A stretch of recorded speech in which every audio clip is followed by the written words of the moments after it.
साथियों, आज का दिन महत्वपूर्ण इसलिए भी है कि आज के ही दिन 25 दिसंबर सन 1927 को परम पूज्य बोधिसत्व बाबा साहब डॉक्टर भीमराव अंबेडकर जी ने मनुस्मृति जला करके मनु विधान से ग्रसित समाज के सबसे कमजोर वर्ग और महिलाओं को स्वतंत्र किया था। और आज के ही पावन अवसर पर अखिल भारतीय समता सैनिक दल का 18वें राष्ट्रीय अधिवेशन का आयोजन किया गया है। अतः इस शुभ अवसर पर आप सभी को बहुत बहुत शुभकामनाएं प्रकट करता हूं। अब मैं वर्तमान में चल रहे अपने देश से कुछ समस्याओं से अवगत कराना चाहता हूं।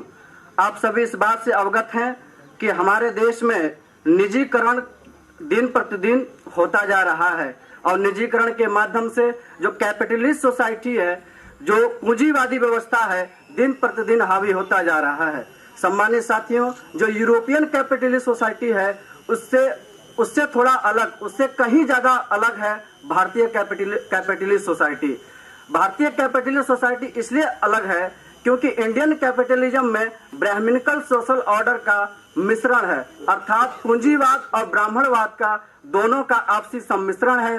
और इसके संदर्भ कार्ल मार्क्स कहता है कि पूंजीवाद गरीबों और मजलूमों का दुश्मन है, लेकिन बाबा साहब अम्बेडकर कहते हैं कि गरीबों और मजलूमों का दुश्मन पूंजीवाद ही नहीं बल्कि ब्राह्मणवाद भी है।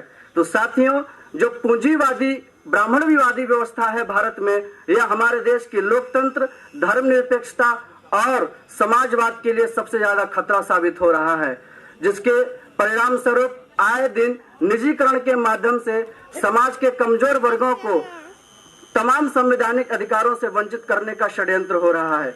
इसके संदर्भ में अखिल भारतीय समता सैनिक दल क्या कदम उठाएगा और इसके संदर्भ में क्या समाधान निकालेगा, इस पर विचार करने योग्य है। और हमें आशा है कि इसके संदर्भ में अच्छा ही विचार करेंगे और इसका अच्छा ही सुझाव पेश करेंगे, नया समाधान निकालेंगे।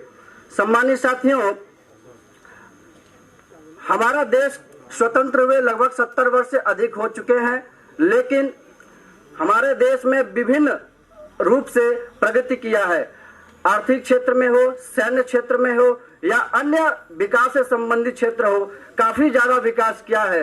लेकिन सम्मानित साथियों, क्या हमारे देश के लोगों का विकास हुआ है? इसमें हमें जो है नकारात्मक जवाब भी मिलते हैं। देश की विकास होना और देश के लोगों का विकास होना, इसमें जमीन और आसमान का अंतर है। जब हम देश के लोगों के विकास की बात करते हैं तो हमें उत्तर ना के बराबर में ही मिलता है। सम्मानित साथियों, हम चाहे हाईवे बना ले, इंटरनेशनल एयरपोर्ट बना ले या बुलेट ट्रेन ही मंगा ले, लेकिन आम जनमानस को उन सुविधाओं का लाभ नहीं मिल पा रहा है, तो ऐसे विकास का कोई औचित्य नहीं रह जाता। क्योंकि आज भी समाज के अधिकांश जनसंख्या गरीबी, बेगारी, बेलाचारी, सामाजिक अत्याचारों से उत्पीड़ित है। महिलाओं पर आए दिन प्रतिदिन जुल्म और अत्याचार बढ़ता जा रहा है। और ऐसी व्यवस्था में जब हमारा देश विकास की गतिशीलता की ओर अग्रसित हो रहा है और समाज के आम जनमानस तमाम उत्पीड़न से ग्रसित है, तो ऐसी विकास को मैं कोई औचित्य देना महत्व नहीं समझता हूं। हमारा कहने का तात्पर्य यह है कि देश के विकास होने के साथ साथ देश के लोगों का भी विकास होना अत्यंत आवश्यक है। बाबा साहब का अनुयायी बनाते तो शायद जो अम्बेडकरी विचारधारा का गतिशीलता में कमी आई है और अम्बेडकरी आंदोलन या अम्बेडकरी राजनीति में जो हमें कमजोरी देखने की मिली है, तो शायद ये ना होता यदि हम लोगों का अनुयायी बनाते बाबा साहब। जो आजकल जो समस्याएं चल रही है, उन सब चीजों को ध्यान में रखते हुए उनसे कैसे निजात पा सके, उन समस्याओं का समाधान कैसे हो सके, उन पर हम सभी विचार करें और बाबा साहब अम्बेडकर को जाति व्यवस्था या किसी विशेष वर्ग से सीमित न करके विचारधारा के रूप में पेश करें और लोगों को उनकी आइडियोलॉजी के प्रति प्रोत्साहित करें, उनको आकर्षित करें। अपने कुछ पंक्तियों के साथ अब मैं विचार को यहीं पर समाप्त करूंगा कि आहों से पत्थर पिघलेगा, इस धोखे में मत रहना, कहीं तुम्हें इंसाफ मिलेगा, इस धोखे में मत रहना।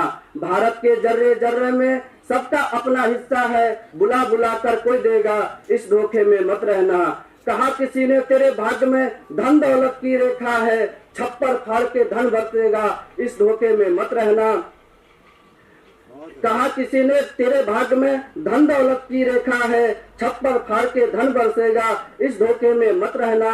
भाग्य और भगवान तो प्यारे ये तो एक छलावा है, ईश्वर ही कल्याण करेगा, इस धोखे में मत रहना। इन्हीं शब्दों के साथ अब मैं अपने विचार को यहीं पर समाप्त करता हूँ। जय भीम, जय भारत, जय संविधान।